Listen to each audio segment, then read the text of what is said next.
Imagine you're asked to invent something new. It could be whatever you want, made from anything you choose, in any shape or size.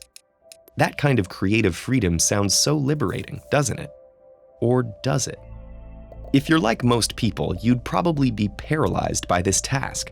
Without more guidance, where would you even begin? As it turns out, boundless freedom isn't always helpful.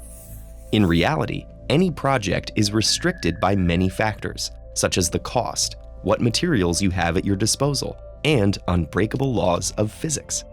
These factors are called creative constraints, and they're the requirements and limitations we have to address in order to accomplish a goal.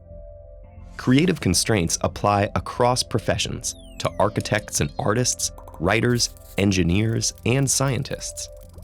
In many fields, constraints play a special role as drivers of discovery and invention.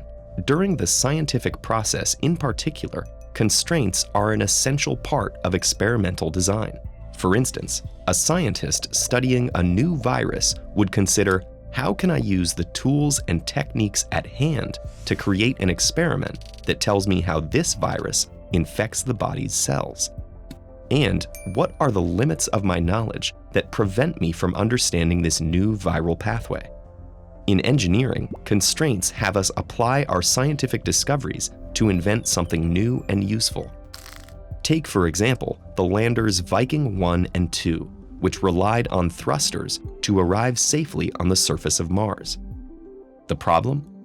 Those thrusters left foreign chemicals on the ground, contaminating soil samples. So, a new constraint was introduced. How can we land a probe on Mars without introducing chemicals from Earth? The next Pathfinder mission used an airbag system to allow the rover to bounce and roll to a halt without burning contaminating fuel. Years later, we wanted to send a much larger rover, Curiosity. However, it was too large for the airbag design, so another constraint was defined. How can we land a large rover while still keeping rocket fuel away from the Martian soil? In response, engineers had a wild idea. They'd design a sky crane.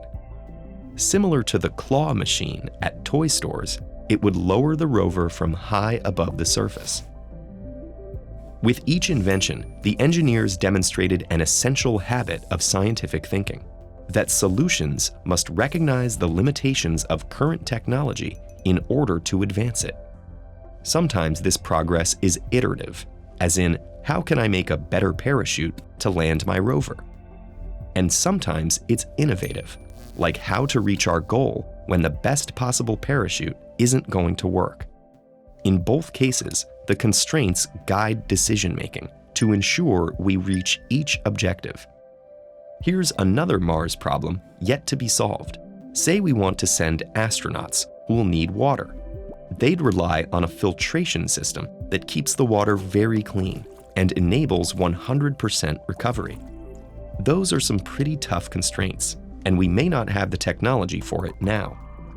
But in the process of trying to meet these objectives, we might discover other applications of any inventions that result. Building an innovative water filtration system could provide a solution for farmers working in drought-stricken regions, or a way to clean municipal water in polluted cities.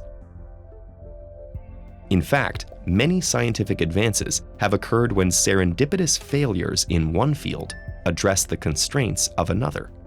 When scientist Alexander Fleming mistakenly contaminated a petri dish in the lab, it led to the discovery of the first antibiotic, penicillin. The same is true of synthetic dye, plastic, and gunpowder. All were created mistakenly, but went on to address the constraints of other problems. Understanding constraints guides scientific progress, and what's true in science is also true in many other fields.